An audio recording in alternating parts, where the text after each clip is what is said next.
Vandeham Sri Guru Sri Yuta Padakamalam Sri Gurun Vaishnavangscha Shri Rupam Sagrajatam Sahagana Raghunathan Vitang Tang Sajivam Sadvaitam Savadhutam Parijana Sahitam Krishna Chaitanya Devam Shri Radha Krishna Padan Sahagana Lalita Shri Vishakhan Vitangscha.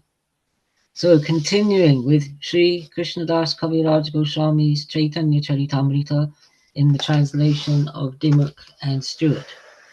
Adi Lila, chapter 14, begins with a well-known verse from Gopal Bhatta Goswami's Hari Bhakti Vilas. I worship that Chaitanya, by whose remembrance even difficult things somehow become easy. By forgetting him, the easiest tasks become difficult. Glory, glory to Sri Chaitanya, glory to Nityananda, glory to Advaita Chandra, and to the hosts of Gaura Bhaktas. The sutra of the birth Lila of Prabhu has been stated, as the son of Yashoda became the son of Sachi. The development of the birth Lila has been remarked, and now let me speak the sutras of his childhood. A shloka. I greet the entrancing Lila of the childhood of Chaitanya Krishna, even though that childhood Lila is like an earthly Lila, it is mingled with the acts of God. In the childhood Lila, when at first he lay with his face turned upward, he showed to his father and mother the signs of his feet. In the house the two saw the prints of light feet, and on them shone the flag, thunderbolt, conch, disc, and fish. To see this astonished them both. They were not able to ascertain whose footprints were in the house. Mishra said, Balagopala is here with the stone. His murti being in the house, he plays, I know, in fun. And at that moment Nimai awoke, crying, and Sachi took him into her lap and fed him from her breast. While he was drinking from the breast, she saw her son's feet, and seeing those signs on his feet, she had Mishra called. And when he saw, the mind of Mishra was overjoyed, and secretly he had Nilambara Chakravarti called. Seeing the signs, Chakravarti said, smiling, previously, after calculating the horoscope, I wrote it down. 32 signs, the marks of a great man, there are. On the body of this child I saw all those signs. And then a quote from Samudrika. Having 5 that are long, 5 fine, 7 are red, 6 are raised, 3 are short, wide and deep, a great man is characterized by 32. End of quote. His hands and feet are marked with the signs of Narayana. This child will save all people.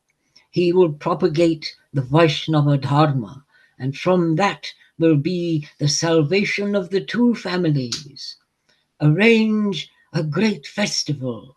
Have all the Brahmanas summoned. Today is an excellent day. We shall have the name giving. This one will be the upholder and protector of all people. His name shall be Vishwambara. For that reason, hearing this, the joy grew in the hearts of Sachi and Mishra, and bringing Brahmana men and Brahmana women, they had a great festival. Then, within a few days, Prabhu was crawling about on his knees, and then he showed many wonderful things. Under the pretext of crying, he caused the people to say the name of Hari. The women all said, Hari, and Godadharma smiled. Then, after a few days, he was walking on his feet and mixing with the other children. He played various games. One day, Sachi brought koi and sandesh sweets, filling a box with it. She gave it to him and said, Sit and eat this. So saying, Sachi went to do her work in the house. Hiding himself, the boy began to eat mud. Seeing this, Sachi came running, crying, Hi, hi! And snatching away the mud, she asked, Why are you eating dirt? And weeping, the child said, Why are you angry? You gave me mud to eat. What is my fault? Koi, sandesh, rice are transformations of dirt. This is dirt. That is dirt. What is the difference between them? Consider, the body is earth, food is earth. Unthinkingly, you blame me. What can I say? Finally, astonished, Sachi said to him, Who has taught you philosophical argument and to eat earth? Food is changed from earth, and if you eat it, the body is nourished. But if you eat earth, you become ill, and the body wastes away. I fill the clay jug, which is earth, in a changed form, and bring water in it. But when you put it on a lump of dirt, the water is absorbed. So, to hide himself, Prabhu said to her, Oh, mother, why did you not teach me this at first? Now I know that I shall not eat dirt. When I am hungry, then I shall drink from your breast. So saying, he climbed up onto the lap of his mother, and sucking her breast, smiled happily. In this way, under various pretexts, he showed his divinity, and afterwards hid it by making apparent his childishness. 3 times he ate the food of a Brahmana guest, and afterwards secretly he saved the Brahmana. A thief took Prabhu, who was outside, and climbing up on his shoulder, he deluded him into returning. On the pretext of illness, in the house of Jagadish and Hiranya, he ate the food which had been offered to Vishnu on Ekadashi day. Taking all the boys to the houses of neighbors in the neighborhood, he stole and ate various things, and he beat the other boys. The boys pleaded their case to Sachi, and hearing it, Sachi scolded her son. Why do you steal? Why do you hit the other boys? Why do you go to the houses of others? Is there nothing in your own house? Hearing this, Prabhu grew angry and went inside the house and broke all the crockery that was in the house. Then Sachi took him into her lap and soothed him. Ashamed, Prabhu knew his own faults.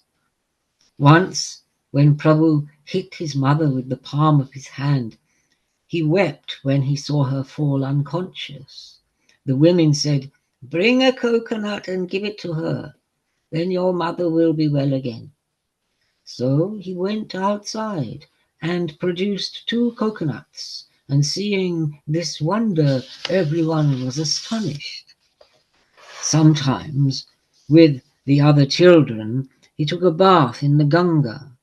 Girls came there to worship the deity. Having taken their baths in the Ganga, they began their puja, and Prabhu came and sat among the girls. He said to the girls, Worship me, and I shall give you a boon. Ganga and Durga are my maidservants. Mahesha is also my servant. So he put sandalwood and flower garland on himself and snatched and ate the offerings, sandesha, rice, bananas. In anger, the girl said, Listen, you, Nimai, you are our village relative. You are brother of us all, it is not proper to behave thus toward us. Do not take the things prepared for the deity. Do not behave so wrongly. Prabhu said, this boon has been given to you all. The husbands of all of you will be of the greatest beauty. They will be wise men, clever, youthful, and very wealthy. Each of you will have 7 sons, lived and full of wisdom. Hearing this boon, the girls were inwardly delighted, but outwardly, in false anger, they scolded him. Some girls fled, taking the offerings away, and Prabhu, angry, called to them and said, if you are not so kind as to give me those offerings, you will get old men for husbands, and each of you shall have 4 co-wives. Hearing this, they all became somewhat apprehensive, and some thought, who knows, perhaps he is possessed of some deity. So they brought the offerings and placed them before him, and having eaten the offerings, he granted them each the boon that they desired. In this way, he showed his impatience to all the people, and no one had any sorrow, while all gained happiness. One day, the daughter of one Vallabhacharya, Lakshmi by name, came to worship the Devata, and having taken a bath in the Ganga, seeing her, the mind of Prabhu was filled with attraction, and the sight of Prabhu aroused love in the mind of Lakshmi. Love arose naturally in both, though certainly concealed by the bhava of children. And seeing each other, the minds of both were delighted. Both manifested it under the pretext of Deva Puja. Prabhu said, worship me. I am Maheshwara. If you worship me, you will get whatever you desire. Lakshmi put flowers and sandalwood on his body, and offering a garland of jasmine, she bowed down to him. Receiving her puja, Prabhu began to smile, and reciting a shloka, he expressed his bhava. O virtuous woman, worship of me is your known purpose, and I am especially glad of this purpose. It shall be fulfilled. That's what Krishna says when he's stolen the cowherd's garments. After the two had performed Lila in this way, they went home. Who can understand the deep Chaitanya Lila? Witnessing the mischief of Chaitanya, everyone in Prema went to see Sachi and Jagannatha and complained. One day, Sachi Devi scolded her son. She went to seize him, but the boy fled away. In a garbage pit on top of abandoned pots, Prabhu Deva Vishwambara was sitting happily. Sachi came and said, why have you touched this foul stuff? Go and bathe in the Ganga and purify yourself. Hearing this, he spoke to his mother of Brahma Jnana. His mother was astonished, but she still made him bathe in the Ganga. Sometimes Sachi lay down with her son, and she saw that divine people had come and filled the earth. Sachi said, go, my son, and call your father. And when he heard his mother's instruction, Prabhu went outside.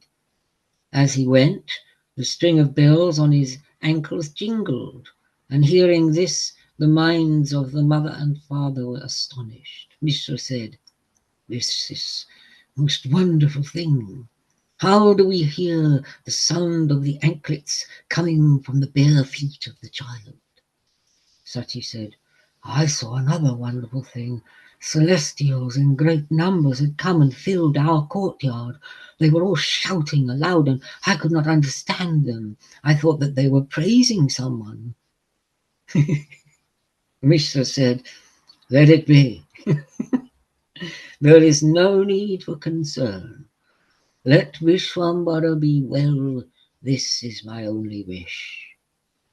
One day Mishra seeing the whimsicality of his son, scolded him much and instructed him in Dharma. In the night he saw a dream. A Brahmana came to Mishra and spoke angrily to him. Mishra, you know nothing of the real truth about your son. You beat and scold him, considering him only your son. Mishra said, whether he be a Deva or Siddha or Muni, however great he is only my son. The duty of the father is to teach and rear his son. If I do not teach him, how will he learn the meaning of Dharma? The Brahmana said, if your son is the greatest of divinities, he has the knowledge of which a Siddha is by nature possessed. Teaching is meaningless. Mishra said, if my son is Narayana himself, still the Dharma of the father is to instruct his son. In this way, the two debated Dharma. Such was the pure parental love of Mishra that he knew nothing more. Hearing this, the Brahmana went away delighted, and Mishra awoke much bemused. He spoke of this dream in the places of his friends and relatives, and when they heard it, they were all puzzled. In such a way did Gaurachandra perform his childhood Lila, and day by day the joy of the father and mother grew. And after some days, Mishra put the chalk into the hand of his son, and in a very short time he had learned the 12 compound consonants. So developed the Sutra of the childhood Lila. This Vrindavan Das has described in detail. Thus I have written the sutras of this Lila in brief. I have not elaborated them for fear of repetition. Krishna Das, whose hope and faith lie at the feet of Rupa and Raghunatha, tells of the nectar of the acts of Chaitanya, the Chaitanya Charitamrta. Jai Nitai Jai Gaur Hari Bol.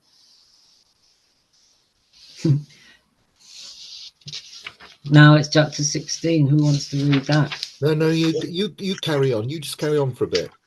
Just started. Okay. Chapter 16. Shloka. I worship Chaitanya Prabhu, whose nectar stream of mercy, even though it floods the universe, always appears to be going to the lowly. Glory, glory to Sri Chaitanya, glory to Nityananda. Hey, Madan. Yeah. Did we not read chapter 15 yet? That's what we just read. Oh, was it? Huh? Oh, my book's just flipped back then. Okay. Yeah, we just read chapter 15. It was quite short. It was not so many verses. But did I not say it? I thought it was 14 we just read. Yeah. Do you know what happened? I must have skipped it. Sorry. Yeah. Okay, yeah. Chapter 15. Thank you very much. The pages were stuck together. It's such a short chapter. Okay. Much obliged. So chapter 15. Forget all that what I just said. Shloka. I love that Chaitanya Prabhu. By merely offering flowers at whose lotus feet an evil-minded person becomes pure-minded. Glory, glory to Sri Chaitanya, glory to Nityananda, glory to Advaita Chandra, glory to the hosts of Gaura Bhaktas. Enumerating the sutras of the boyhood Lila, in the years of the boyhood of Prabhu, the foremost is study. Shloka. Beginning with the learning of Chaitanya up until his marriage, the extremely broad boyhood Lila is wonderful. He studied grammar at the place of Gangadasa Pandit. Hearing them only once, he could recite the sutras and vrittis. In a little time, he became learned in the Panjis and Tikas, and very soon though himself knew he conquered the other students. Vrindavan Das has described this in his Chaitanya Bhagavat, this Lila of Prabhu's. One day, he bowed at the feet of his mother and said, "Mother, give a gift to me." His mother said, "Well, I shall give you whatever you ask of me." Prabhu said, "Do not eat on Ekadasi day." Sachi said, "You have spoken well. I will not eat food." And from then she began to observe the Ekadasi. Then Mishra, seeing that Vishwarupa was a youth, began to think of choosing a girl with whom to marry him. Hearing this, Vishwarupa left the house and fled away. He became a sannyasin and went to visit the places of pilgrimage. When they heard of this, the hearts of Sachi and Mishra were grieved, but Prabhu comforted his mother and father. "It is good that Vishwarupa has taken sannyasa. He has saved his mother's and his father's kulas. I shall serve you both for us. I shall serve you for both of us." And when they heard this, the hearts of mother and father were soothed. One day, having eaten tambul, which had been offered to the deity, Prabhu fell to the ground unconscious. In great agitation, his mother and father put water on his face. Then, being well, Prabhu told a most wonderful story. "Vishwarupa took me away from here, and he said to me, 'You must take sannyasa.' I said, 'My mother and father are without a protector. I am a boy. I know nothing of sannyasa. I shall be a householder and serve my mother and father, and because of this, Lakshmi and Narayana will be pleased.' Then Vishwarupa sent me here, saying, 'Crores of obeisances to my mother.' In this way did Gaurahari make many kinds of Lila. That was the cause of the What was the cause of the Lila? This I cannot understand. After some days, Mishra went to the other realm, and the hearts of mother and son were overcome with grief. Friends and relatives came and consoled the two, and Ishvara performed the rites for his father according to injunction. After some days, Prabhu began to think, "I have become a householder, and now I want to follow the Griha Dharma. Without a wife, there is no attraction in the Griha Dharma." So thinking, he decided to marry. Shloka. They do not call the house Griha. The wife is called Griha, for with the wife all the ends of man are obtained. End of quote. By chance, one day, Prabhu was coming back from studying, and he saw the daughter of one Vallabhacharya on the path to the Ganga. The previously effected emotion arose in both of them. By chance, Vanamali, the matchmaker, came to the house of Sachi. With a sign of assent from Sachi, the relationship was established, and the son of Sachi was married to Lakshmi. Vrindavan Das has described this in detail. So the sutras of the boyhood Lila have been recounted. In his boyhood, the Lila was of many kinds, and Vrindavan Das has detailed it all. The Chaitanya Mangala, or Bhagavat, is well known among the people, so only a synopsis has been indicated here. Krishna Das, whose hope and faith lie at the feet of Rupa and Raghunatha, tells of the nectar of the acts of Chaitanya, the Chaitanya Charitamrta. All right, now I better let someone else have a go. Wow, that seemed to go really quickly. It's like, yeah, it's a short chapter. Right. How much? Okay, so he's met Lakshmi. Okay, well, I'll just put my video. They met quite earlier on. Yeah, they were in love as a childhood. Yeah, and now they've met again, and now they're of age. Yeah. Now, what is the age? Are we allowed to know? No idea. Young, Probably isn't it? quite young. Yeah. Okay. So, Again. Dina, Yeah, are you ready? going to read Yeah. chapter Okay. 16? Aha. Gurve Gaura Chandraya Radhikaya Dalye Krishnaya Krishna Bhaktaya Tad Bhaktaya Namo Namaha. I worship Chaitanya Prabhu, whose next to stream of mercy, even though it floods the universe, always appears to be going to the lowly. Glory to Sri Chaitanya, glory to Nityananda, glory to Advaita Chandra, glory to the host of Gaura Bhaktas. Shloka 2. He who is worshipped by Lakshmi, who has come embodied to the householder stage, and by the goddess of speech in the guise of victory over the Digvijayi, may that Lord Chaitanya, youth Chaitanya be victorious. Thus the sutra of the Lila of his youth is developed. When he began to teach pupils, he was always teaching hundreds and hundreds of pupils, and hearing his explanations, the minds of all were astonished.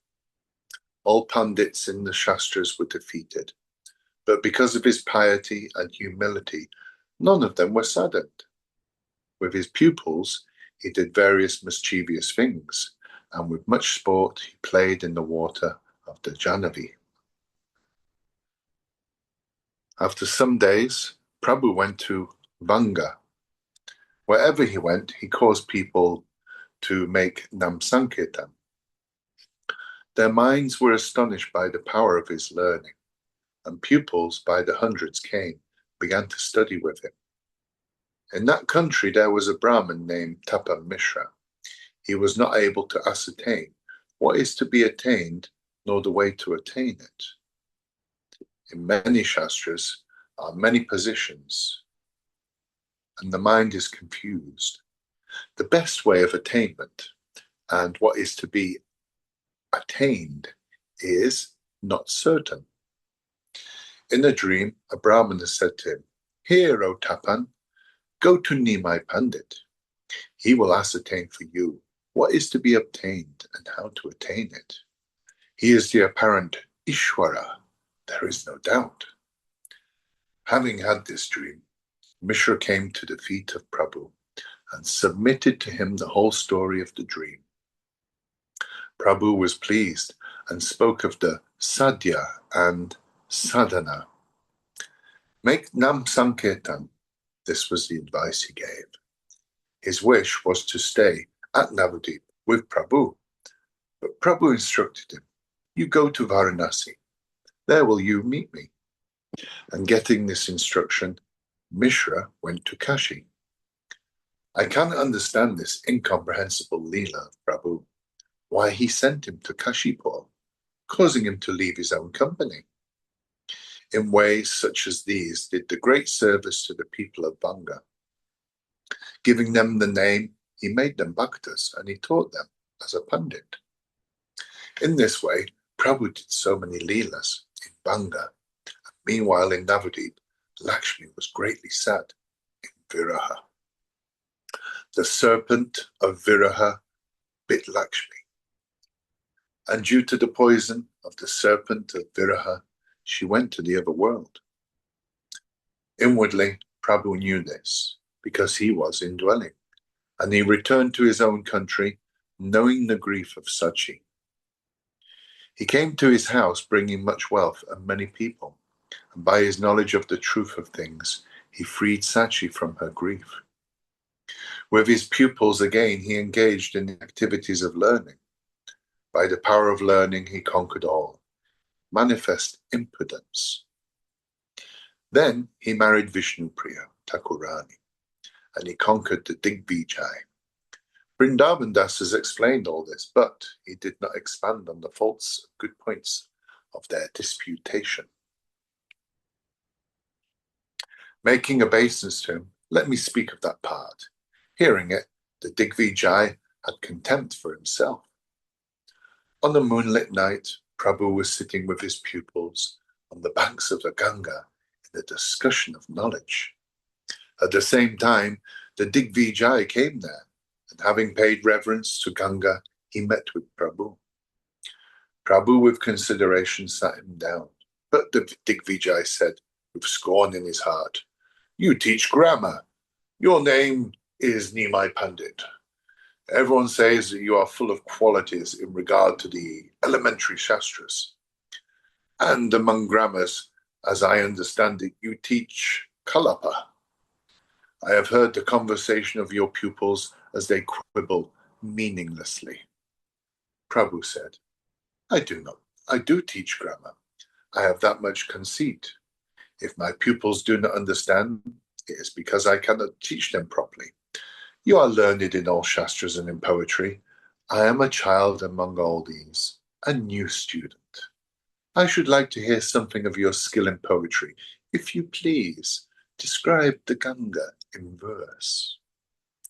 Hearing this, the Brahmana began to make the verses, and in a gati, proudly composed 100 shlokas celebrating the Ganga. Hearing it, Prabhu paid him much honor.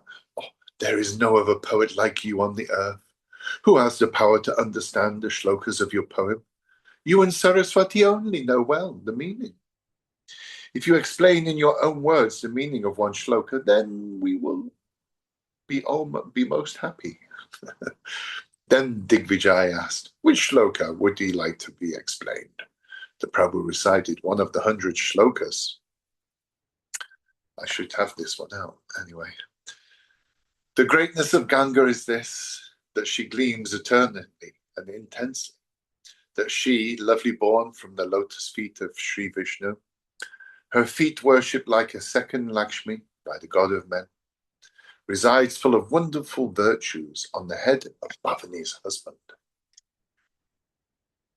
Explain this shloka. When Prabhu requested that, the Digvijay was dumbstruck and asked Prabhu, I recited the shlokas as quick as the wind. How could you remember one shloka among them? Prabhu said, the gift of the gods to you was the gift of poetry. So, by the gift of the gods, some can hold things in their memory. Then the Brahmana, being favorably impressed, explained the shloka. Then Prabhu said, what are the qualities and the faults of the shloka? Tell me. The Brahmana said, there is no hint of imperfection in the shloka. Its qualities are upama, alankara, and anuprasha. Prabhu said, if you do not take offense, tell me what the flaws in the shloka of yours are. The poetry of your genius pleases the gods. If you discuss it well and thoroughly, then we can understand its qualities and flaws. So expound the shloka thoroughly. The poet said, what I have said is the essence of the Vedas. As a grammarian, you do not study alankara. What will you know of the essence of poetry? Prabhu said, that is why I've asked you.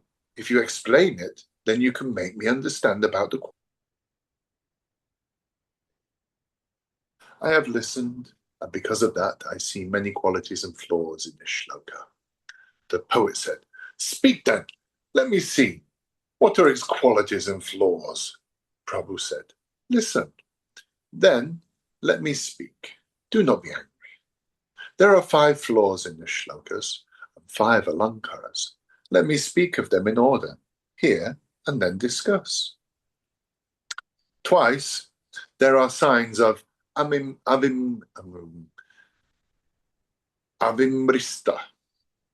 videya angsa, or incomplete epithets, and there are 3 flaws of viruddha damati, or misleading, bhagna krama, or irregularity, and punarata, or protraction. The greatness of the Ganga is the main predicate of the shloka, and the word idam, or this, is the subject. That it comes after is improper. If one speaks the predicate first, and the subject only afterwards, the meaning of the shloka is obscured. Shloka 4 from Mamata's Kavya Prakash. He who speaks the predicate first, without having mentioned the subject, support for his words is nowhere to be established. A second Sri Lakshmi, this predicates secondariness. The compound is secondary and the meaning is weakened. The word second is the predicate, but it was recited as a compound. The meaning, the equivalent of Lakshmi, was ruined. The name of this flaw is Avimrista Videyamsa. There is another flaw. Listen carefully. You have with great delight given the word of the husband of Bhavani. The name of this great flaw is Varudha Matikrit. By the word Bhavani is meant the wife of Mahadev. If you speak of her husband, the implication is of a second husband. It is inconsistent to hear the husband of Shiva's wife. This is called Virudha Matikrit and is not permitted by the Shastras. Give a gift into the hand of the husband of the Brahmana's wife. This implies a second husband. The expression is completed by the verb resides, but again comes the qualification, wonderful virtues. Thus is the flaw punarata. In the three padas, I see matchless alliteration. But in one, there is none, and this flaw is bhagnakrama. Even though there are in the shloka 5 alankaras, by these flaws, the shloka is spoiled. If one shloka has 10 alankaras, all the alankaras are spoiled by one flaw. As of a beautiful body adorned with ornaments, by a single spot of Lokaderma, it is spoiled. Okay, there's a quote here, Shloka 5, Bharat's Natya Shastra. As a beautiful body, richly adorned, is made ugly by one spot of Lokaderma, so is a poem, though full of rasalankar, if there is a blemish. Now here, a discussion of the 5 alankaras. There are 2 Shabda alankaras and 3 Artha alankaras. The Shabda alankaras, the alliteration that is in the 3 padas. And in the word Sri Lakshmi, there is Punara Ukta Vad. In the first foot, there are 5 instances of Takara. In the third foot, there are 5 arepas established. In the 4th foot, 4 barakaras are manifested, and these are the alliteration Shabda alankaras. By the word Shri and the word Lakshmi, one matter is stated. It appears as near repetition, but it is not repetition. In the meaning Shri Yukta Lakshmi or Lakshmi possessing Shri is a difference of meaning. It is suggested Purnarukta-vad, a kind of Shabdalankara, and Lakshmi Riva is an Artalankara, a manifestation of Upama. And there is another Artha Alankara known as Virodha.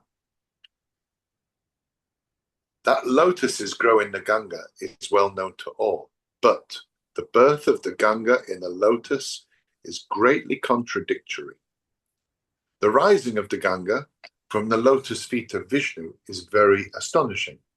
So that is Virodha Alankara, the manifestation of the Ganga by the Achintya Ashakti of Ishvara. In this, there is no contradiction. There is only apparent contradiction. Shloka 6. A lotus is born in the water, never water from the lotus. But the astonishing thing is that in Murabi, the contrary of this is true, that the great Ganga issued from his lotus feet. The greatness of the Ganga is to be established. The process of its embellishment, its arising from the lotus feet of Vishnu, is the Anumana Alankara. Basically, there are these 5 floors and 5 Alankaras.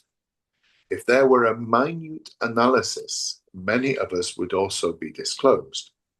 Your genius is the grace of the gods in the gift of poetry to you. But poetry which is unanalyzed certainly retains the obstruction flaws. If anyone makes poetry after analyzing it, it is most stainless. And if it possesses alankaras, its meaning glitters. Hearing this speech of Prabhu, the Digvijay was astonished. He was struck dumb, and his inspiration was paralyzed. He wanted to say something, but no response came. Being puzzled, he pondered the matter within himself. A student boy has obliterated my wisdom. I know that Saraswati is angry with me. The explanation which he has made is not within the power of any human. Saraswati herself has spoken through the mouth of Nimai. Thus reflecting, he said, "Hear, Nimai Pandit, hearing your exposition, I am astonished.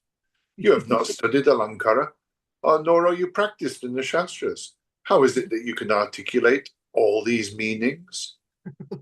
Hearing this, Mahaprabhu was very playful, and knowing his heart, he said mischievously to him, "In the discussion of Shastras, I know neither good or bad. Saraswati caused me to speak. I spoke her words." Hearing this, the Digvijay decided, the Devi defeated me by means of this child. Today I shall petition her with mantras, meditation, to tell me why she brought me such humiliation through this child. Truly, Saraswati has caused me to compose an imperfect shloka, and she hid my wisdom from the time of discussion of it. Then the pupils began to laugh, but forbidding them all, Prabhu said to the poet, "You are a great Pandit, the crest jewel of great poets from whose mouth such poetry can come. Your poetry is like the stream of the Ganga. I have never seen a poet like you anywhere. Bhavabhuti, Jayadev, Kalidas, in the poetry of all these are found flaws. A discussion of qualities and flaws, this is but little to be admired. But the power which gives rise to poetry, that is to be praised. Do not mind my childish frivolity. I am not equal to one of your pupils. Now go home. Tomorrow we shall meet again, and I shall hear from you, your mouth, a discussion of Shastras." So the two went to each of their homes, and in the night the poet worshipped Saraswati. In a dream, Saraswati instructed him, and he knew Prabhu to be the manifest Ishwara. In the morning, he came and took refuge at the feet of Prabhu. Prabhu was merciful to him, and he broke his bonds. The fortunate Digvijay had fulfilled his life by the power of his learning. He gained the feet of Mahaprabhu. All these Leelas, Vrindavan Das has described. Only a few special parts have been described here. The Lila of Chaitanya Gosai is a stream of nectar, and at the hearing of it, all these senses are satisfied. Krishna Das, whose hope and faith lie at the feet of Rupa Raghunath, tells of the nectar of the acts of Chaitanya Charitamrta. Haribol.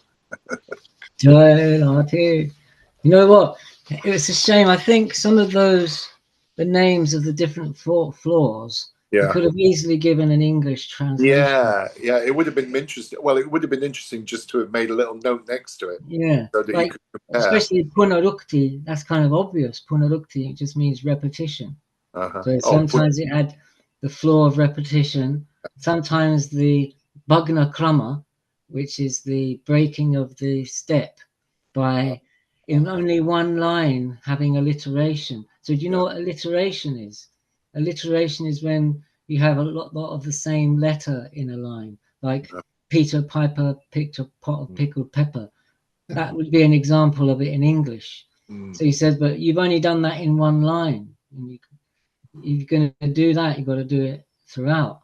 So that breaks the sequence if you suddenly there's a highly alliterative line like that. It's really far out, isn't it? Yeah, yeah. I remember reading this and being like, wow, the knowledge that the Sanskrit Pandits had. Wow. Yeah, it's so beautiful. I really think it's And beautiful. that's what that When, at the end, Dina, when he says that Yeah. Baba Bhuti, Jayadev, and Kalidas, in their poetry, of all these are found flaws. They've all got some. You can find a fault in even the topmost poets. So don't worry about it too much. Or is it nice. that kind of intelligence that he can do that there as well? Yeah. I It's mean, just amazing. It's just amazing. I mean, in Chaitanya Bhagavat, there's none of that.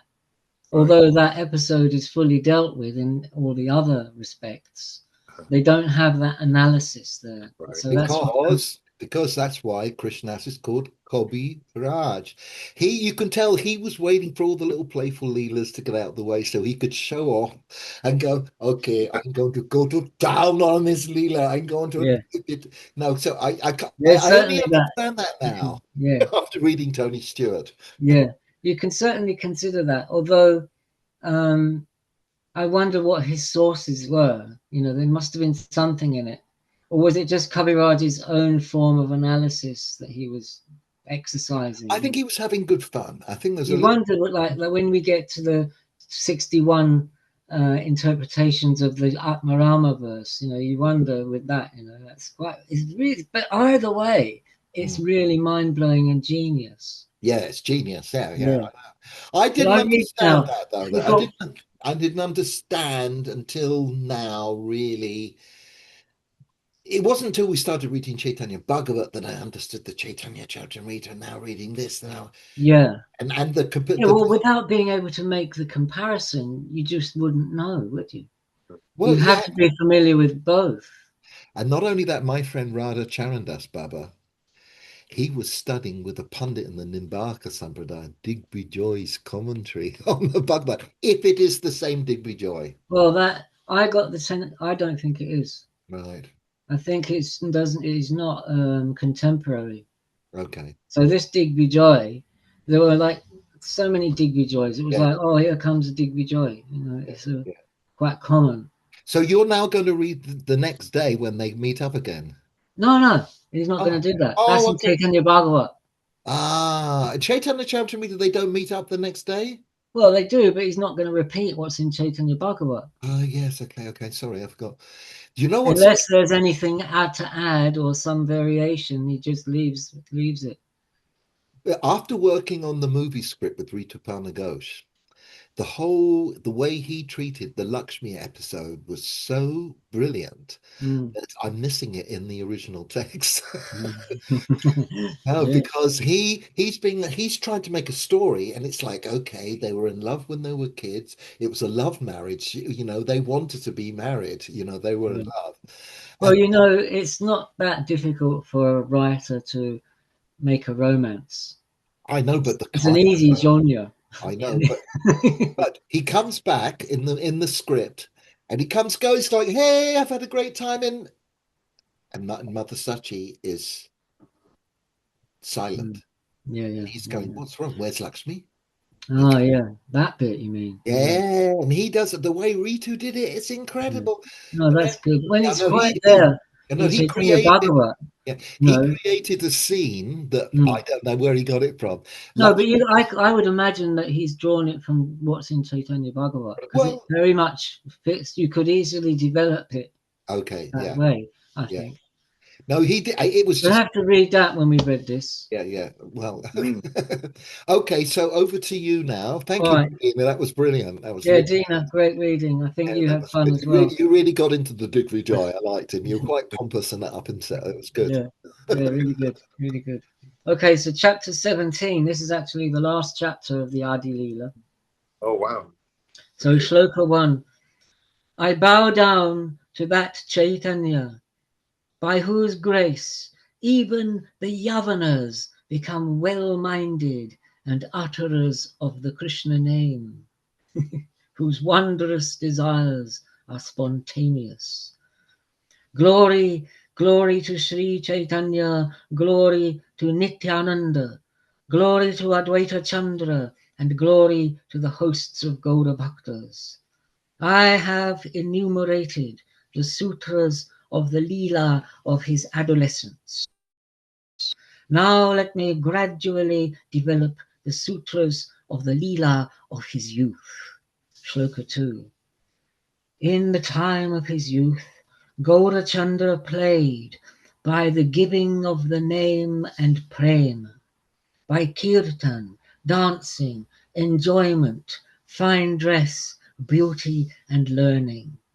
So far up to there, up to what Dina read, we've had summarized the contents of Adi Kanda of Chaitanya Bhagavat.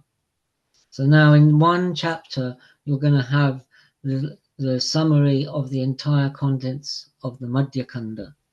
And that will bring it up to coincide with the beginning of the narrative of Chaitanya Charitamrta, which is after he's taken sannyas. Sorry for the interruption. His body was the decoration of the body entering into youth, with beautiful dress, clothing, garlands, and sandalwood. In the arrogance of his learning, he counted no one. He taught, defeating all the pandits. Feigning madness, he manifested prema, and with his bhaktas, he did many different things. Then Prabhu made a trip to Gaya and met with Ishwarapuri. After his diksha, he manifested prema, and again, returning to his own country, the activities of prema.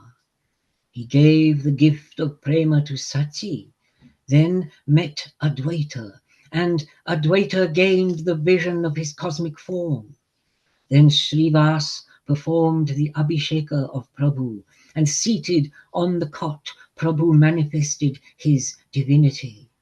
Then Nityananda Swarupa came, and meeting Prabhu, he gained the sight of his six-armed form. First, Ishvara showed to him his six-armed form, holding the conch, disc, club, lotus, bow, and flute. Then, in his four-armed form, his body bent in three places. With two hands he played the flute, with two hands he held the conch and disc. Then, with only two arms, his flute to his mouth, his dark body clothed in yellow, Brajendra Nandana. Then Nityananda Goswami worshipped Vyasa. Nityananda, absorbed, held the pedestal. Then Sachi saw Rama and Krishna, the two brothers. Then Prabhu saved Jagai and Madai. Then for 7 praharas Prabhu was absorbed in bhava, and everywhere the devotees saw his attributes. At the house of Murari, he was under the control of Varaha, the boar, and mounting up on his shoulders, Prabhu danced in the courtyard. Then he ate the rice of Shuklambara, and he explained the meaning of the shloka Harinama. Shloka 3. There is only the name of Hari, the name of Hari, the name of Hari. There is no other way, no other way, no other way in the Kali age. In the Kali age, the avatar of Krishna is in the form of the name. From the name, there is the salvation of the whole world. To establish it firmly, Harinama is repeated 3 times to cause dull people to understand. Then the eva syllable is given. The word only is then again an instrument of emphasis. In it is the prevention of jnana, yoga, tapas, karma, and the rest. Who honors other paths, he is not saved. Thus, nahi, nahi, nahi, with 3 eva syllables. Being humble as grass, He will take the name of Hari incessantly. He will be modest and honor others. The Vaishnava will be patient as a tree. Though he be beaten and cursed, he will say nothing, as a tree says nothing even when it is cut. A tree does not beg for water, even when it dries and shrivels up in the sun. In this way, the Vaishnava shall beg nothing from anyone. He shall eat goods unsolicited, or vegetables and fruit. He shall always take the name, by the benefit of which he shall be happy. Doing this kind of activity is the nourishment of Bhakti Dharma. Shloka 4. He who knows himself as humbler than the grass, who is more forbearing than a tree, who feels no pride but gives honor to other men, he should practice always the Hari Kirtan. I say with arms uplifted, hear all people, having strung it on the sutra of the name, wear this shloka on the neck. According to the orders of Prabhu, do as this shloka says, and surely you will gain the feet of Sri Krishna.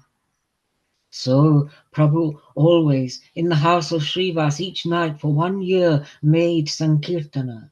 Closing the door, he would make Kirtana in the highest absorption. The disbelievers would come to laugh, but not gain entrance. Hearing the Kirtan from the outside, they fumed and burned with rage, and many discussed how to give sorrow to Srivas.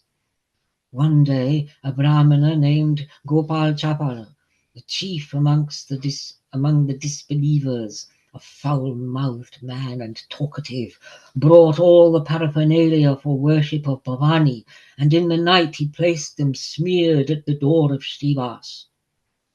On a banana leaf he placed China roses, turmeric, vermilion, red sandalwood, and rice, and he put beside these a pot of wine and went home.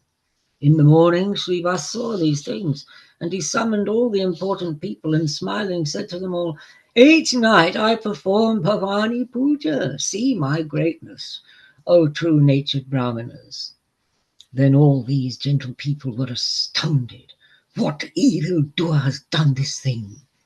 And bringing a sweeper, they had it all cleared up, and with water mixed with cow dung they purified the place.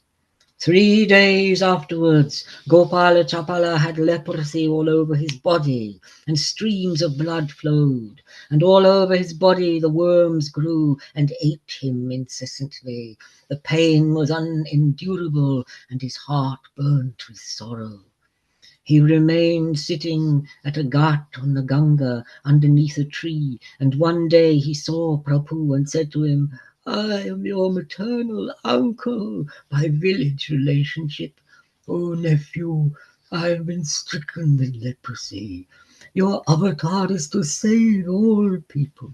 I am suffering greatly. Save me. Hearing this, Mahaprabhu's heart grew angry, and under the control of anger, he said to him menacing words. Oh, sinner! Oh, calumnier of bhaktas! I shall not save you. For 1 crore of births I shall cause you to be eaten by worms in this way. You had Bhavani Puja performed for Srivasa. 1 crore of births are yours in Raurava hell. This avatar of mine is to destroy the disbelievers, and destroying them I shall propagate bhakti. So saying, Prabhu went to take his bath in the Ganga. The sinner suffered horribly, but did not die.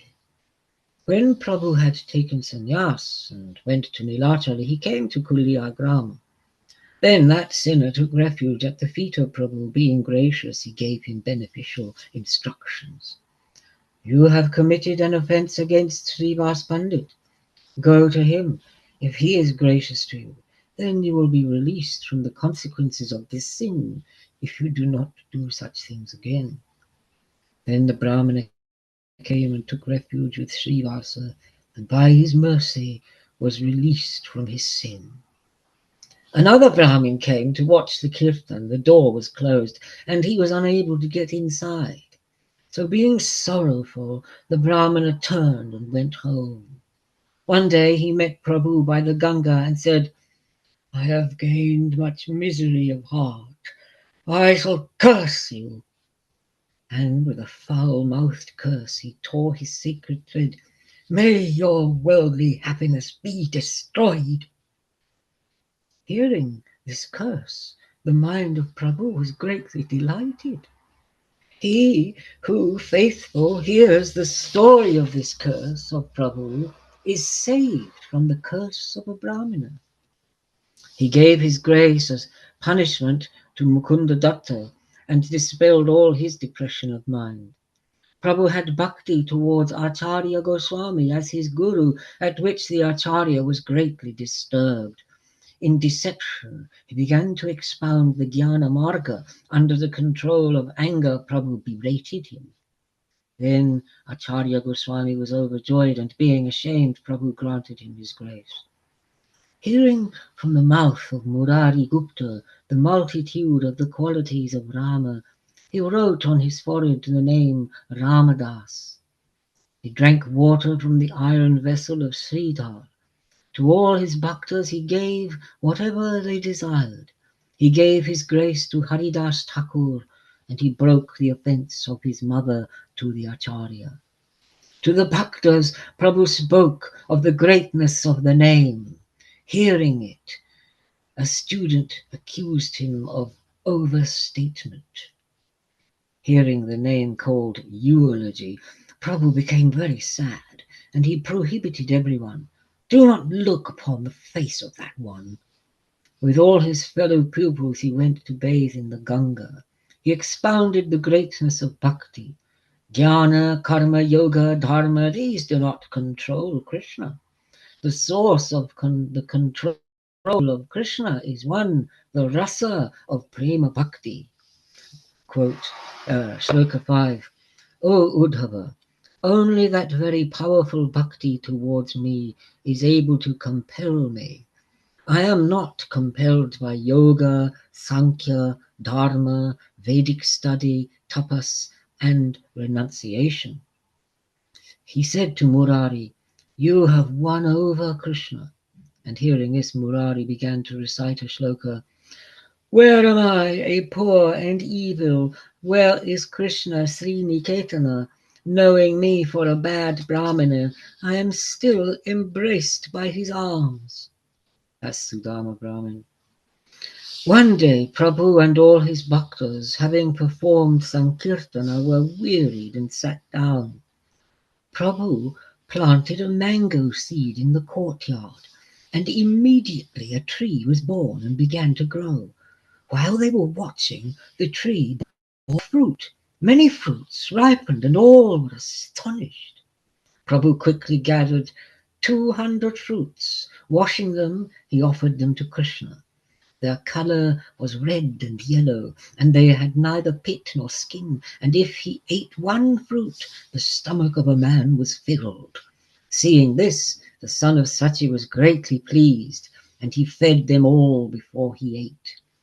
There was neither pit nor skin, and they were full of juice like nectar. If he ate one fruit, one's belly was filled with juice. In this way there was fruit every day throughout the full year. The Vaishnavas ate the fruit to the delight of Prabhu.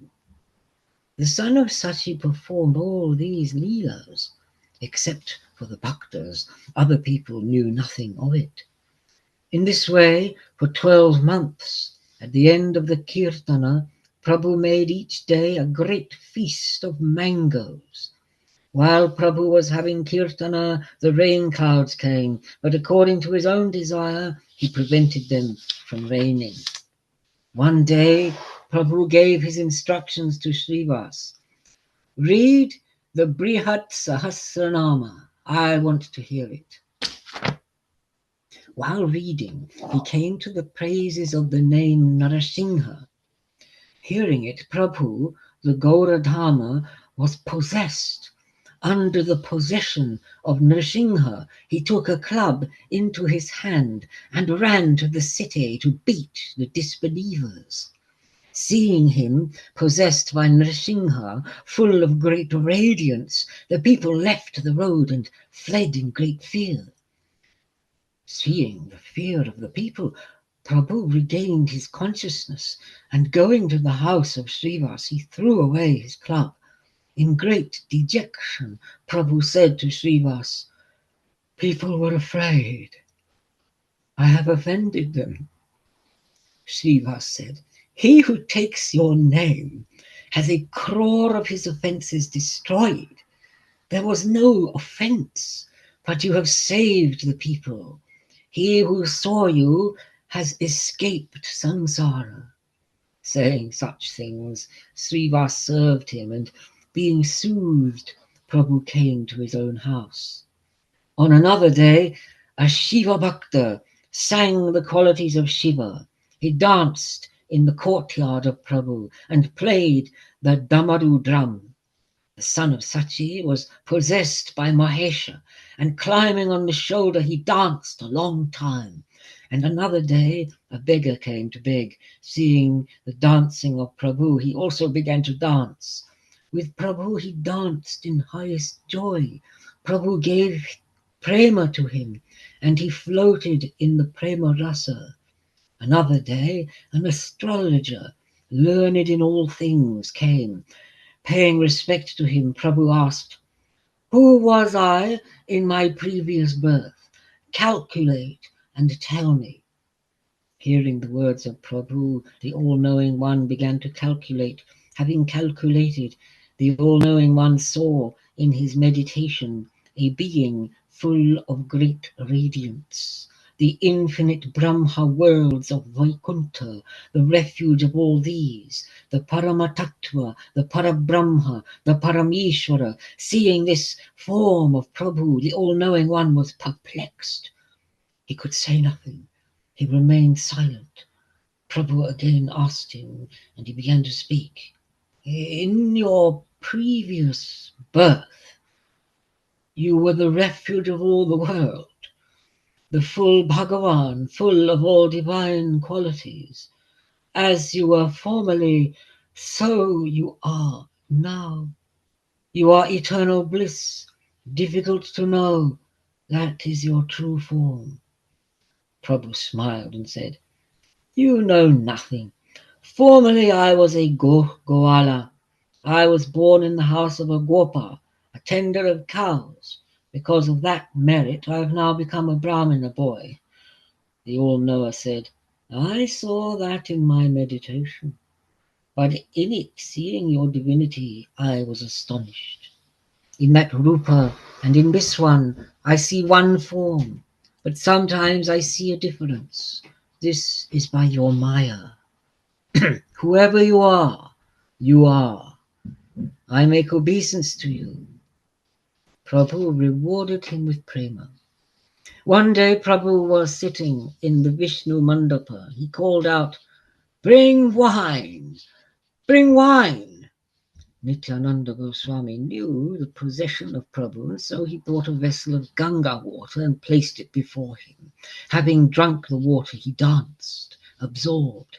All saw the Lila of the ploughing of the new channel of the Jamuna.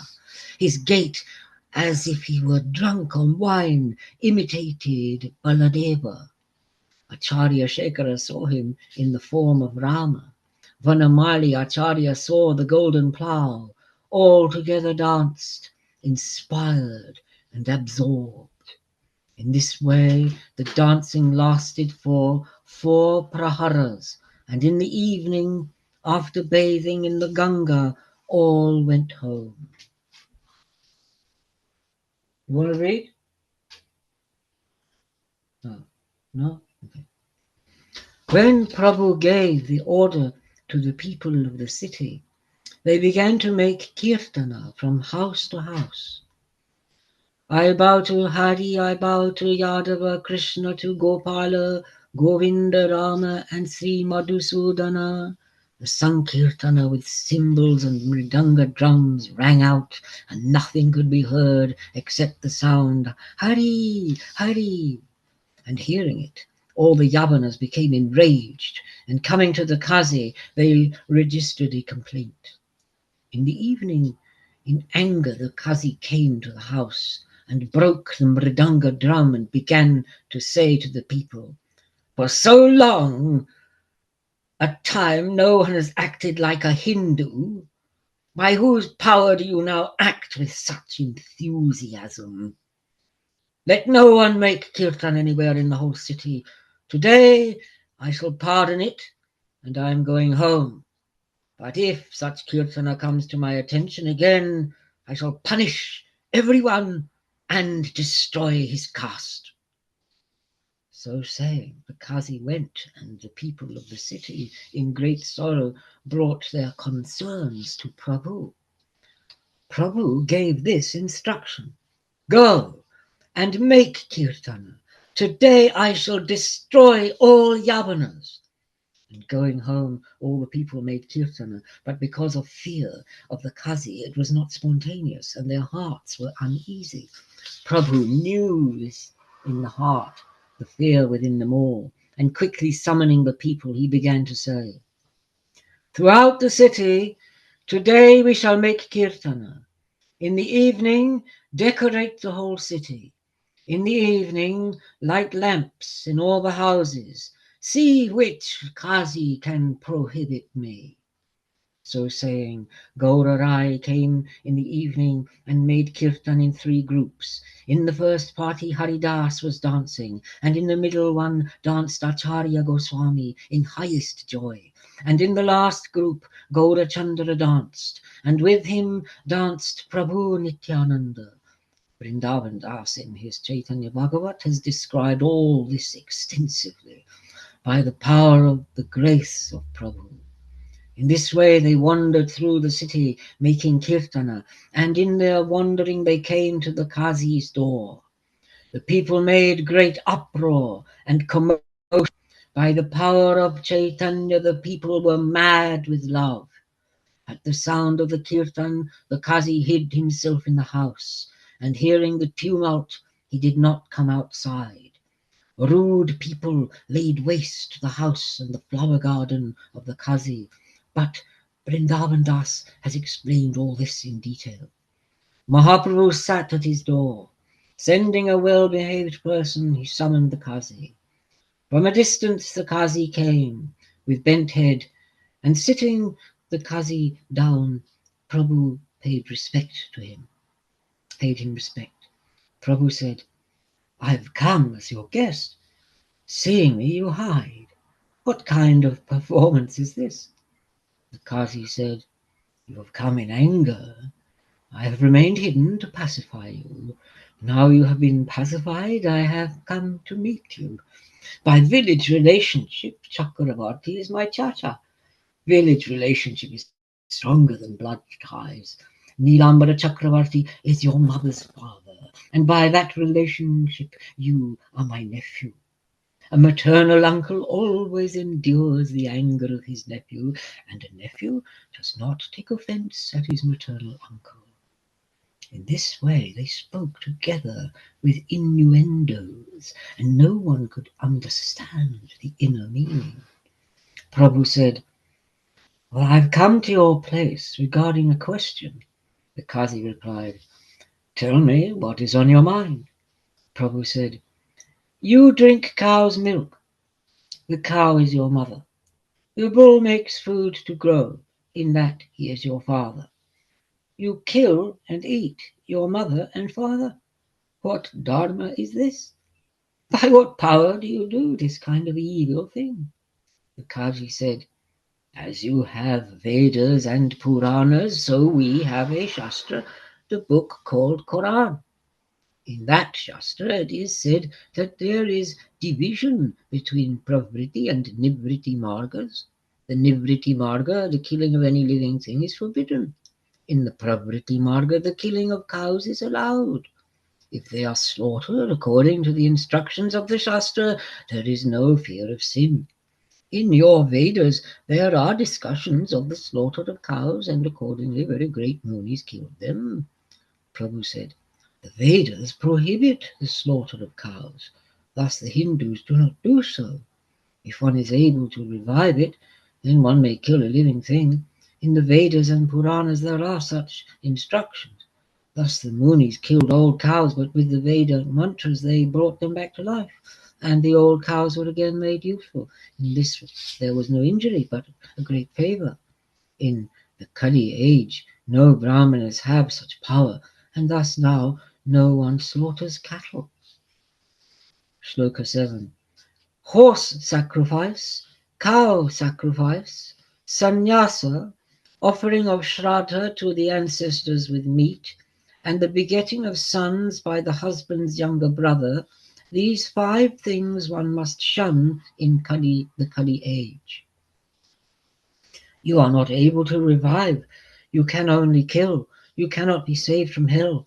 For as many thousands of years as there are hairs on the body of the cow, do killers of cows rot without respite in Raurava hell. The makers of your Shastras were mistaken, not knowing the true meaning of the Shastras they gave such instructions. Hearing this, the Qazi was struck dumb and could not say a word. Having considered the matter, he acknowledged defeat and said, "What you say, O Pandit, is true. Our Shastras are modern and do not bear examination. Our Shastras are imagined, I know all that, but I honour them in conformity with my jati. Easily in the Yavana Shastras can be found discussion built on unstable foundation."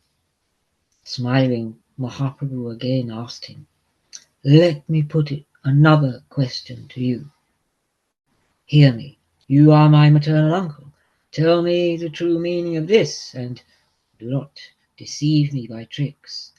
In your city there is always Sankirtana, a tumult of instrumental music, songs, and dances.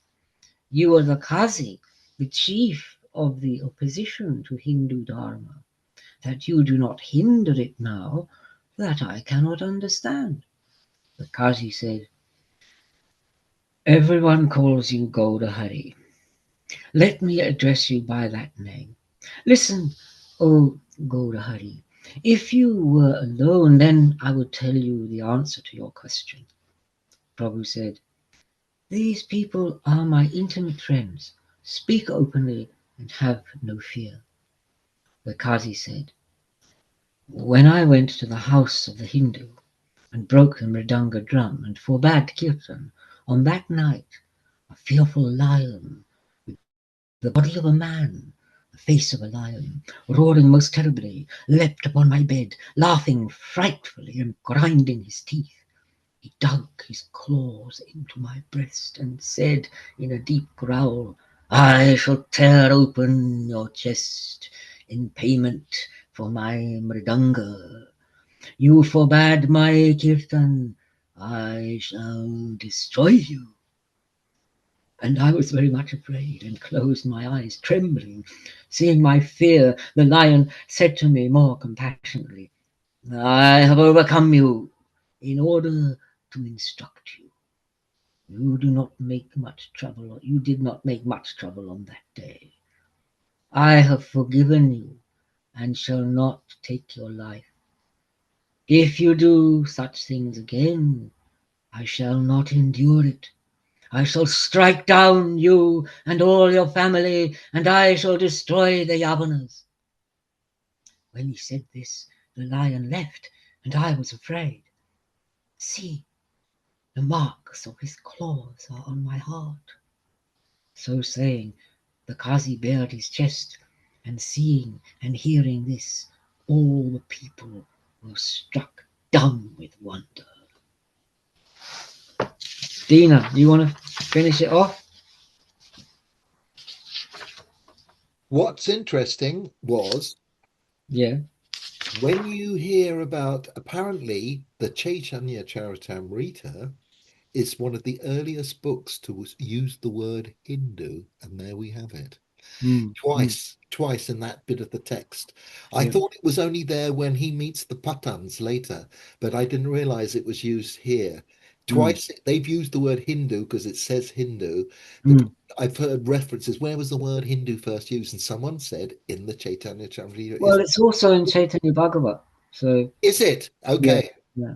Okay, okay. In So reference mostly to the pastimes of Haridas Thakur. they used the word Hindu. Yeah, yeah. Okay, okay, okay. Okay, take it away. What verse number were you on there? 181.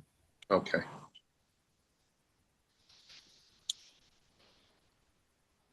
The Qazi said, "This I have not told to anyone." That day, one of my servants came to me and said, I went to forbid the kirtan. A spark of fire suddenly touched my face and burnt my whole beard and left blisters on my face. And whatever servant went, the same happened to him. Seeing this, I remained very much afraid. Forget the kirtan. Stay sitting in the house. Then, in the city, there will be kirtan whenever it is desired. When they heard this all, the malechas came and petitioned.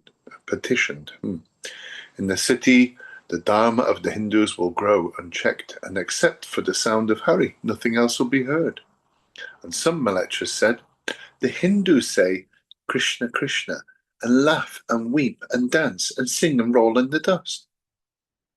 The Hindus make a great commotion, saying, Hari, Hari. If the Badshah hears of it, you will reap the fruits. And then I asked those Yavanas, the Hindus say Hari. You know that that is their nature.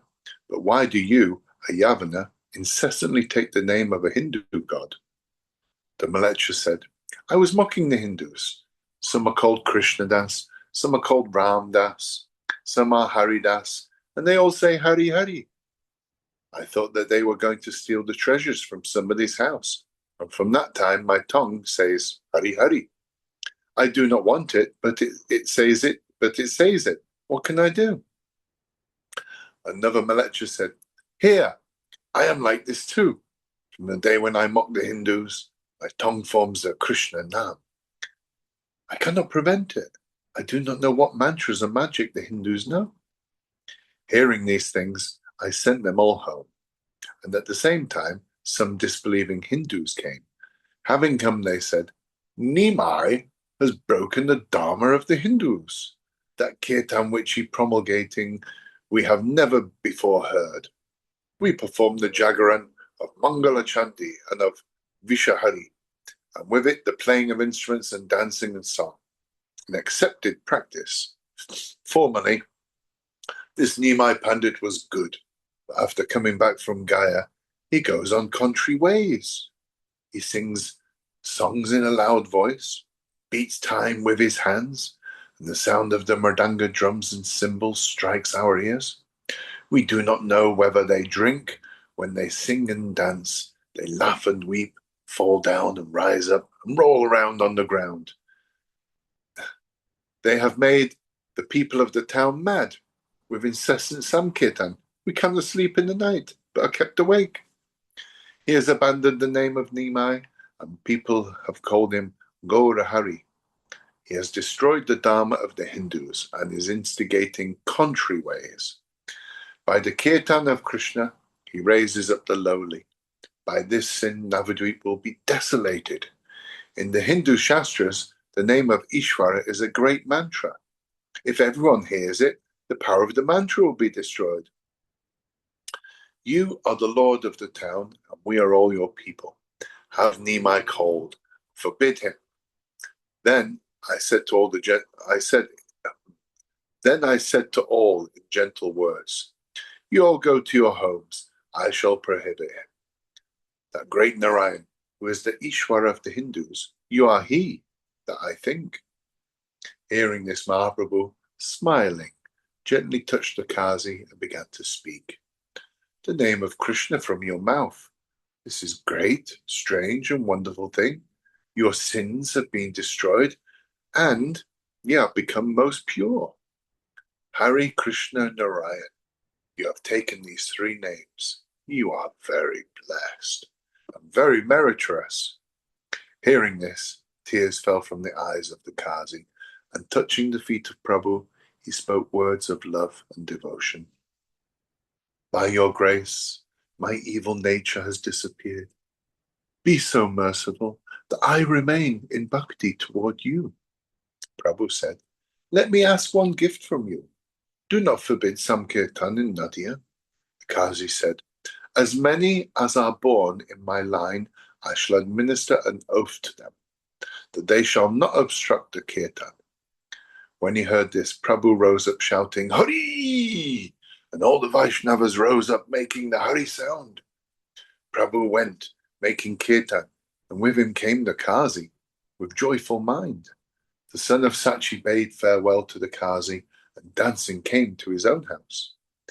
In this way, Prabhu gave grace to the Qazi, and he who hears of this has his offences wiped away.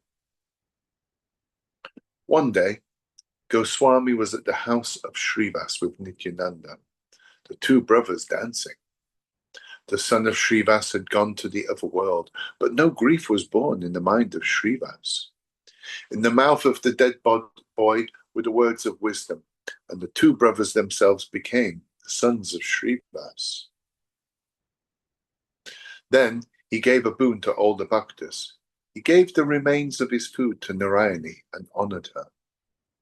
A Yavana tailor was sewing the cloth of clothing of Srivas, and Prabhu showed to him his own form. Calling, I have seen, I have seen, he became mad. In love he danced, and he became foremost among the Vaishnavas. In possession, Prabhu asked Srivas for a flute. Srivas said, the gopis have stolen your flute. Hearing this, Prabhu absorbed said, Tell me, and Srivas described, hearing this, Prabhu absorbed said, Tell me, and Srivas described the Ras and the Lila of Vrindavan. At first, he described the sweetness of Vrindavan, and on hearing it, the joy increased in the mind of Prabhu. Again and again, Prabhu said, Speak, and again Srivas detailed the matter. The attraction of the gopis to the forest at the playing of the flute, Krishna's roaming about in the forest with them all. And he described the Lila of the 6 seasons and told of the drinking of the honey and the Ras festival and the playing in the water. And while listening in great delight, Prabhu said, Speak on, speak Srivas, speak. Srivas then spoke of the activities of the Ras, producing Ras, dance. While speaking and listening, it became morning, and Prabhu in great pleasure embraced Srivas. Then in the house of the Acharya, he made the Krishna Lila, and Prabhu became himself the true form of Rukmini. Sometimes Durga, sometimes Lakshmi, he became the Chit Shakti. Sitting on the cot, he gave prema bhakti to all the bhaktas. One day, when Mahaprabhu was fatigued from dancing, a Brahmin woman came and held his feet. She took the dust from his feet again and again, and seeing this, Prabhu was infinitely sad. Then Prabhu ran and plunged into the Ganga. Nityananda and Haridas caught him and pulled him out. He passed that night at the house of Vijayacharya, and in the morning all the bhaktas brought him back to his house. One day he was sitting in his house in the Gopi Bhav, and in a fit of dejection he pronounced the word, Gopi, Gopi. A student came to see Prabhu, and hearing the word Gopi, Gopi, he began to say, Why do you not take the name of Krishna? The name of Krishna is blessed.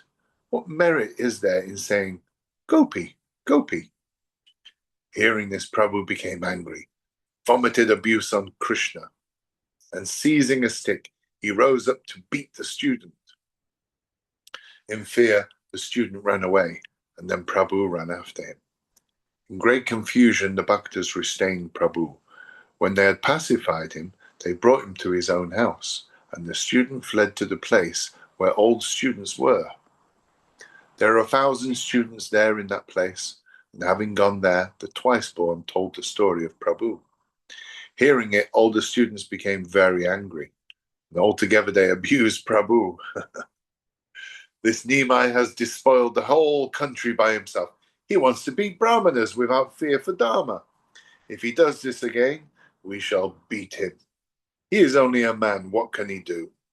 In their vilification of Prabhu, all their sense was lost, nor was it evident even among those who were well read and learned. The students were arrogant, without any humility, and wherever they went, they vilified and laughed at Prabhu. The all-knowing Goswami knew the misery of them all, and sitting in his house he thought on how to effect the release of all of them. So many teachers and pupils, followers of Dharma, of karma, sunk in tapas, kalamas, wicked people. All these are abusers and in opposition to me. If I do not cause them to take bhakti, they cannot take it. I have come to save, but the reverse has occurred. How will the welfare of all these evil people be brought about? If they bow to me, their sins are destroyed. But he takes bhakti, whom I cause to take it. Those who rant against me and do not show respect, all these jivas I shall certainly save. Thus, I must certainly take sannyas. They will bow to me as a sannyas who is to be honored. They will have to bow, and in their transgressions will be wiped away. I shall cause bhakti to arise in their stainless hearts. Then all these disbelievers will be saved. There is no other way. This is the best means.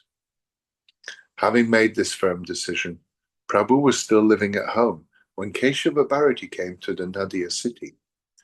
Prabhu made obeisance to him and extended to him an invitation. After he fed him, he made this request. You are Ishvara, the manifest Narayan. Be merciful. Deliver me from samsara. Bharati replied, You are Ishvara, indwelling in all hearts. What you cause me to do, that I will do.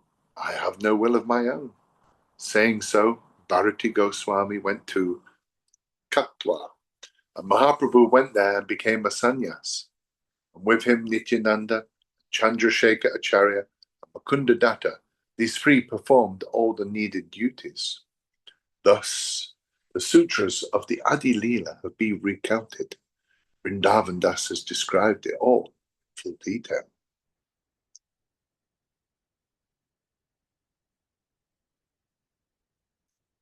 The son of Yashoda became the son of Sachi, and he tasted Bhakta Bhav of 4 kinds. To taste his own sweetness, in the Prem Ras of Radha, in the Radha Bhav his body has become beautiful. In the Gopi Bhav, in which Prabhu was often gripped, he considered Brajendra Nandana as his own beloved. This is the most firm ascertainment of the Gopika Bhav. There is none other except for Brajendra Nandana.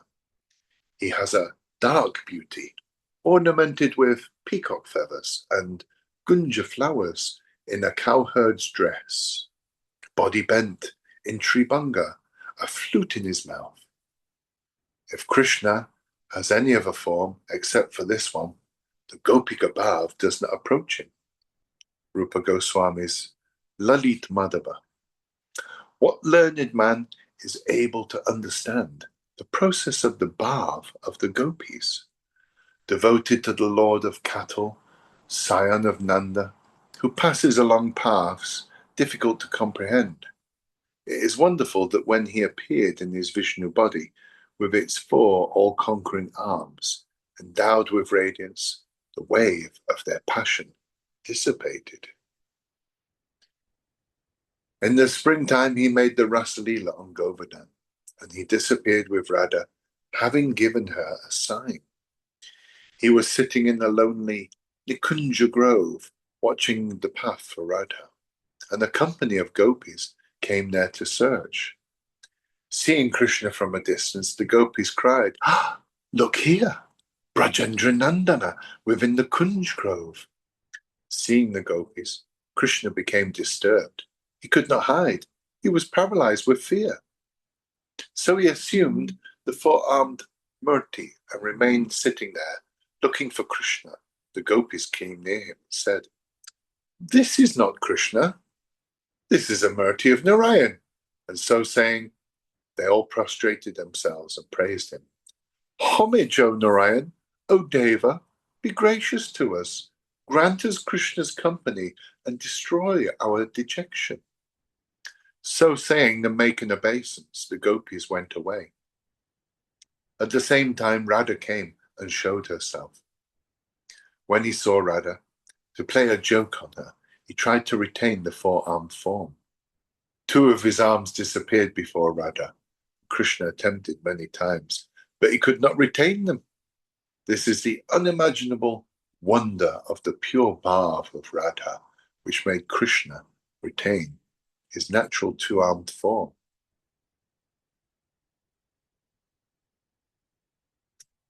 Shloka 9.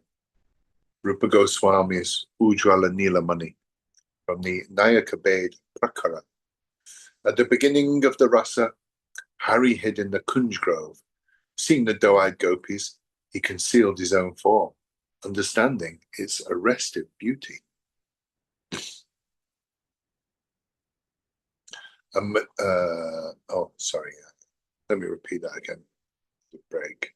At the beginning of the rasa, Hari hid in the Kunj grove. Seeing the doe-eyed gopis, he concealed his own form, understanding its arrestive beauty, and majestically displayed his four-armed form. But because of the greatness of the love of Radha, that source of strength and power, Hari's four-armed form disappeared, and he was not able to sustain it. That Brajeshwara is the father, Jagannath. That Brajeshwari is the mother, Sachi Devi. That son of Nanda, he is Chaitanya Gosai. And that Baladev is his brother, Nityananda. That Nityananda, replete with the three bhavas of Vatsalya Dasya and Sakya, is the companion of Krishna Chaitanya. He causes the world to float in prema bhakti, and nor are people able to understand his actions. Advaita Acharya Goswami is the Bhakta avatar, who brought about the incarnation of Krishna to propagate bhakti. Sakya and Dasya, these bhavs were by his nature. Sometimes Prabhu treated him as guru. Srivas and the others, so many bhaktas of Mahaprabhu, they served Chaitanya according to their own bhavas. And such rasa had Pandit Goswami and the others, that by that rasa Prabhu was conquered. That one was Shama in colour, a flute in his mouth, the lover of the gopis. This one is golden, sometimes Brahmana, sometimes sannyas. Thus, in himself, Prabhu held to the gopi bhav and called Brajendra Nandana as the Lord of my heart. He was Krishna, he was a gopi, the highest paradox. Most impenetrable are the unimaginable actions of Prabhu. Let no one argue this or entertain a doubt. Like this is the Achintya Shakti of Krishna. The activities of Krishna Chaitanya are unthinkable and wonderful. Marvelous are his bhavs, his qualities and activities. He who does not honor him because of logical argument is an evil doer. He rots in hell, and there is no salvation for him. Rupa Goswami's Bhakti Rasamrita Sindhu in the Dakshin Vibhag Staibhav Lahari. Slok 10, he says, the bhavas are inscrutable. Logic cannot touch them. Thus, to all these logic cannot be applied. But what is beyond material nature is defined as incomprehensible. He who has faith in this wonderful Chaitanya Lila goes to his place beside the feet of Chaitanya. Thus, the essence of the things to be attained has been discoursed upon, and pure bhakti is his who has listened to it. If we recapitulate what has been written in the book, then we taste it again, the meaning of the book. We see that this was the practice of Vyas in the Bhagavad Purana. Having told the story, He recapitulates it in time and time again. Thus, let us enumerate the chapters of Adi Lila. In the first chapter, I have made the Mangalacharan. In the second chapter was the investigation and ascertainment of the Chaitanya Tattva. That Brajendra Nandana, who is Swayam Bhagavan, he is Chaitanya Krishna, the son of Sachi. In the third chapter, the ordinary cause of his birth, the giving of prema and the Krishna name have been described. In the fourth chapter, I have spoken of the basic necessity of his birth, the tasting of the rasa of Premananda, of his own sweetness. In the fifth was the determination of the Sri Nityananda Tattva. The Nityananda is Ram, the son of Rohini. In the sixth chapter was a discussion of the Advaita Tattva, Advaita Acharya, the avatar of Mahavishnu. In the seventh chapter was an explanation of the Panchatattva, the five who together gave the gift of prema. In the eighth was the cause of the description of the Chaitanya Lila, and in it also was the description of the great power of a single Krishna name. In the ninth was the description of the wishing tree of bhakti, that tree nourished by the gardener, Chaitanya. In the 10th was the enumeration of the branches growing from the main trunk and the fruit distributed amongst the branches. In the 11th was the description of the Nityananda branches, and in the 12th the description of the branches of the trunk of Advaita. In the 13th was described the birth of Mahaprabhu and the birth of Prabhu with the Krishna name. In the 14th, something has been said of the Balya Lila, means childhood pastimes. And in the 15th, the Pagonda Lila has been discussed in brief. In the 16th chapter has been some mention of the Kaishora Lila, his young adolescence. And in the 17th chapter, I have especially treated the Yovana Lila. These 17 chapters complete the Adi Lila, and the first 12 of these are the introduction to the book. In 5 chapters, the actions of the 5 rasas have been discussed. I have spoken of them briefly. I have not expanded upon them. Vrindavan Das in his Chaitanya Mangal has expanded upon them, according to the command of Nityananda. The Lila of Sri Krishna Chaitanya is wonderful and infinite. Brahma, Shiva, and Shesh never find an end to it. He who has listened to that part which has been spoken is blessed, and quickly will Sri Krishna Chaitanya meet him. Sri Krishna Chaitanya, Advaita, Nityananda, Srivas Gadadhar, and the rest, so many hosts of bhaktas. To all of those who live in Vrindavan, I bow my head and hold their feet.